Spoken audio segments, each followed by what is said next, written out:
生，大家好，我是李州投顾分析师高志明，在这边为各位在周末前所做的这个台股分析。那我们可以发现，在周五的时候，台股受到这个股王大立光杀到跌停的影响呢，出现整个恐慌性的卖压，而且呢，就今天的成交量来讲的话，也有明显的放大。但今天成交量放大的另外一个原因呢，就是最后一盘有接近174亿元的一个巨额的成交，那主要是传出是这个外资的一个被动式 ETF 在进行一个换股的动作，那不少个股在最后一盘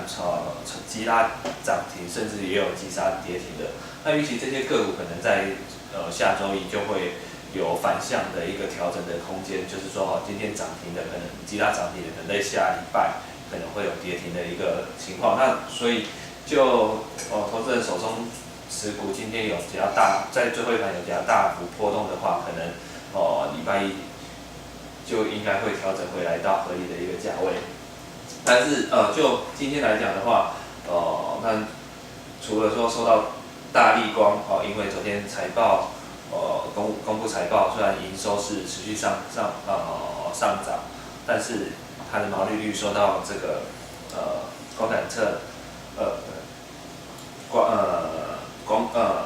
光学防走正的这个出货影响，毛利率有略有下滑。那但是先前市场是预期它第三季毛利率是有机会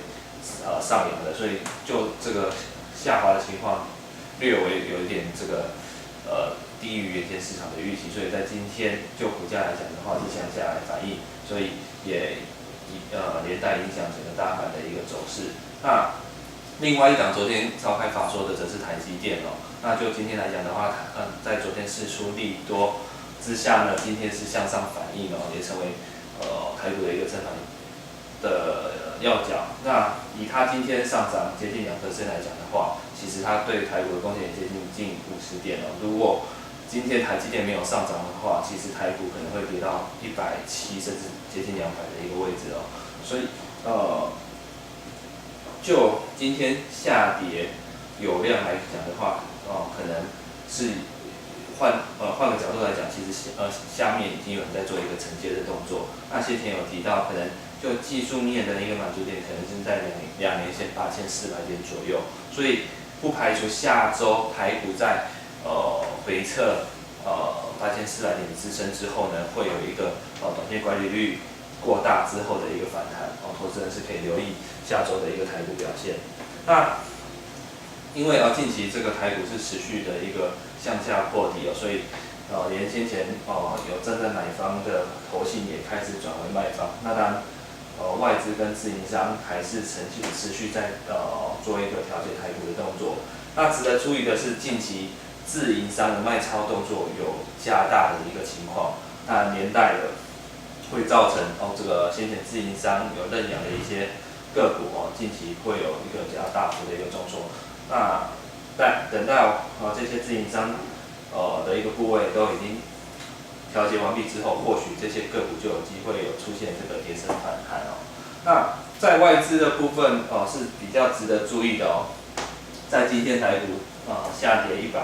120点的一个过程当中，它的空单居然只有回补212口这是比较令人惊讶的部分。显见就外资来讲的话，对台股可能还是偏空看待，因为就目前的一个未平仓的空单还接近2万口来看的话，可能他认为未来1个月内这个台股的一个下跌几率还是蛮高的所以他在这边还做一个避险的动作，所以可以留意在下礼拜如果大盘回撤8400的时候，这个外资有没有在把它的一个空单做一个大幅回补的动作？如果有出现这个情况的话，就有机会台股出现反弹。那刚好提到大立光今天跌停之后呢，是等于是又再度跌破这个月线跟半年线的一个位置，而且今天是带量跌破的所以不排除下周会有再回撤低点的可能，所以连带的，因为股王回撤低点会造成市场的一个信心的一个冲击，所以可能下周一台股就会有直接回撤8400点的可能啊，这一点是值得投资人注意的。当然，就全指龙头台积电来讲的话，今天是有点开高走低留黑 K， 但是就收盘的位置其实它还是站上月线的所以就它的股价来讲的话，是相对大盘是来的强势，而且今天是因为挑战半年线失败，所以有稍微收下半年线，但是如果政府要刻意做一个护盘动作的话，应该会选择台积电，因为它的一个目前的一个线型是相对强势的那比较不容易会有一些停损的卖压，所以有可能下礼拜一台积电会成为这个政府的一个护盘要角，尤其今天其实它也是有一个放量上攻的一个情况，只是说遇到前波压力有一些获利的一个卖压，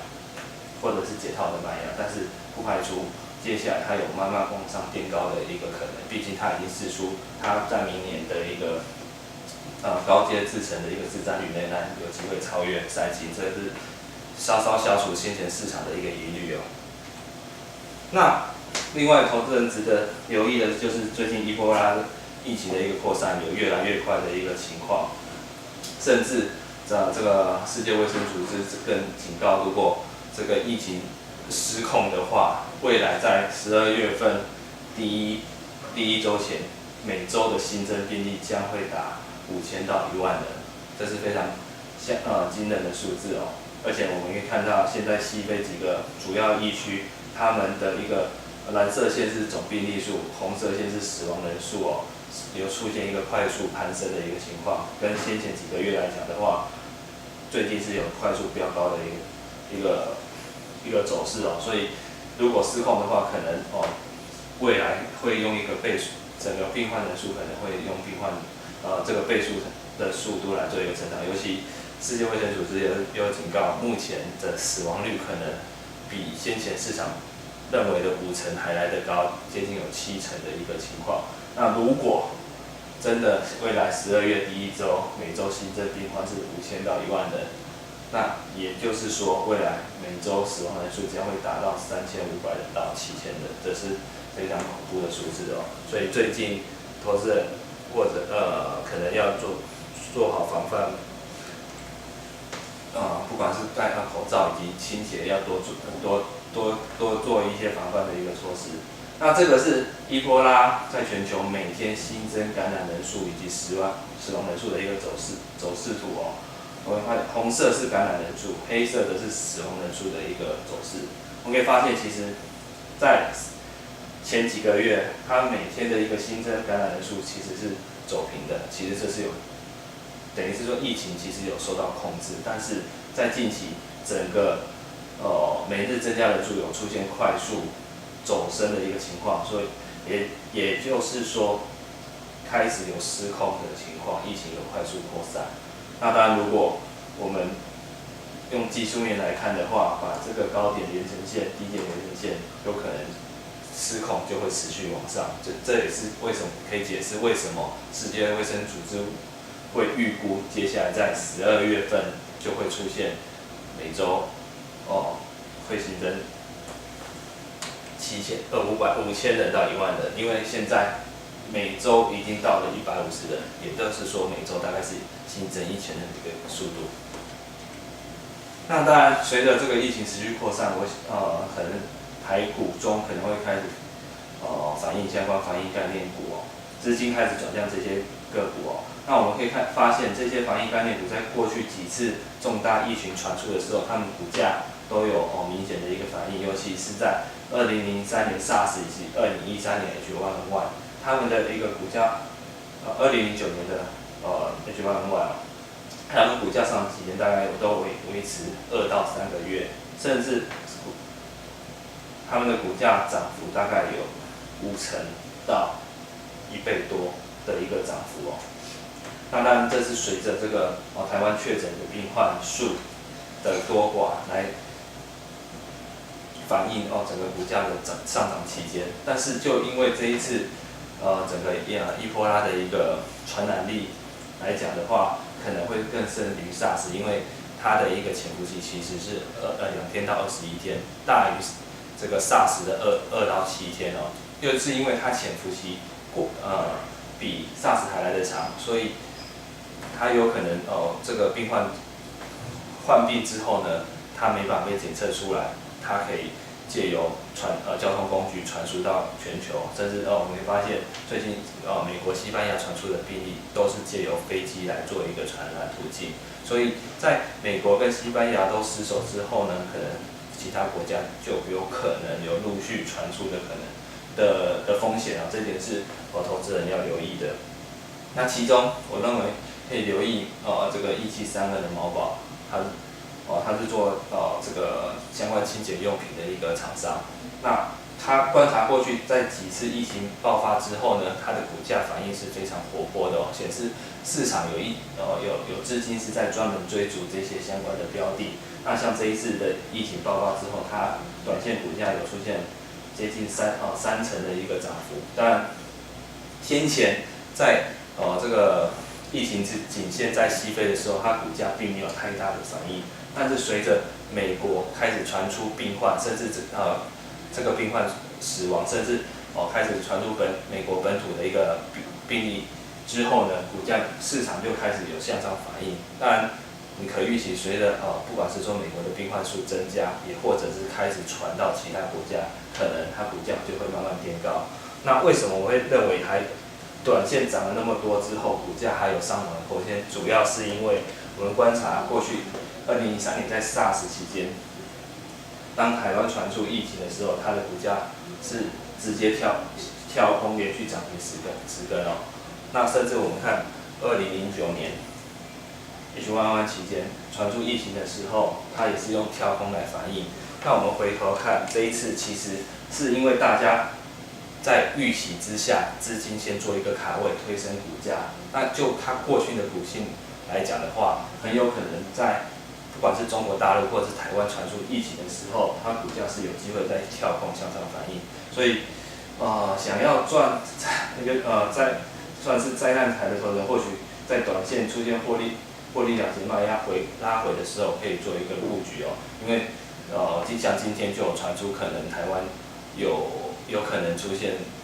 病例的一个新闻哦，当然最后还没获得证实。但是我认为这个疫情扩散是迟早的事，所以可能盘面应该在未来还是会陆续反映这个题材，投资人是可以持续锁定相关防疫概念股的表现，甚至目前有传出紫外光可以杀死紫外线，可以杀死这个这个伊波拉，所以投资人或许也可以开始留意有在做这个紫外线设备的相关国内厂商，或许股价应该在接下来有机会向上反应。以上是这边为各位做的分析，预祝投资人假日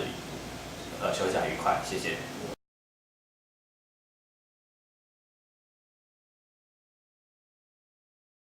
本公司与所推荐分析之个别有价证券无不当之财务利益关系。本节目资料仅供参考，投资人应独立判断、审慎评估并自负投资风险。